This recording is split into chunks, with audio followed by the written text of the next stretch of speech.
MTV news Kannada ವಾಹಿನಿಗೆ ಸ್ವಾಗತ.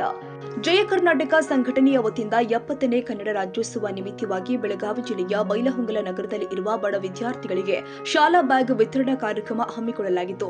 ತಾಲೂಕು ಅಧ್ಯಕ್ಷರು ಯೂಸುಫ್ ಶೀಗಿಹಳ್ಳಿ ಅವರ ನೇತೃತ್ವದಲ್ಲಿ ಆಯೋಜನೆ ಮಾಡಿದ ಈ ಕಾರ್ಯಕ್ರಮದಲ್ಲಿ ಬಡ ಹಾಗೂ ಪ್ರತಿಭಾವಂತ ವಿದ್ಯಾರ್ಥಿಗಳಿಗೆ ಸಹಾಯ ಸಹಕಾರ ಆಗುವ ನಿಟ್ಟಿನಲ್ಲಿ ಈ ಒಂದು ವಿಶೇಷ ಕಾರ್ಯ ಆಯೋಜನೆ ಮಾಡಲಾಗಿತ್ತು. ಈ ಸಂದರ್ಭದಲ್ಲಿ ತಾಲೂಕು ಅಧ್ಯಕ್ಷರು ಯೂಸುಫ್ ಶೀಗಿಹಳ್ಳಿ, ಗೌರವಾಧ್ಯಕ್ಷರು ಮಂಜು ದೊಡ್ಡಮನಿ, ಸಂಚಾಲಕರು ಮಂಜು ರಾಜೋಟಿ, ಸ್ಥಳೀಯ ನಾಯಕರು ರವೀಂದ್ರ ತುರುಮುರಿ ಹಾಗೂ ನಾಗರಾಜ ಸಂಗೊಳ್ಳಿ ಮುಂತಾದವರು ಭಾಗವಹಿಸಿ ಕಾರ್ಯಕ್ರಮ ಯಶಸ್ವಿಗೊಳಿಸಿದ್ದಾರೆ. ಅದು ಏನೇ ಆಗಲಿ, ಪ್ರತಿ ವರ್ಷ ರಾಜ್ಯೋತ್ಸವಕ್ಕೆ ವಿಶೇಷ ವಿಭಿನ್ನ ಜನಪರ ಸಮಾಜಪರ ಕಾರ್ಯಕ್ರಮ ಆಯೋಜನೆ ಮಾಡ್ತಾ ಇರುವ ಜಯ ಕರ್ನಾಟಕ ಸಂಘಟನೆ ಬೈಲಹೊಂಗಲ ಮುಖಂಡರಿಗೆ ಇರಲಿ ವೀಕ್ಷಕರ ಮೆಚ್ಚುಗೆ. ತಾಜಾ ಸುದ್ದಿಗಾಗಿ ಎಂಟಿವಿ ನ್ಯೂಸ್ 24x7ಗೆ ಸಬ್ಸ್ಕ್ರೈಬ್ ಮಾಡಿ ಮತ್ತು ಬೆಲ್ ಐಕಾನ್ ಅನ್ನು ಒತ್ತಿ. ತಪ್ಪದೇ ಲಿಂಕ್ ಶೇರ್ ಮಾಡಿ.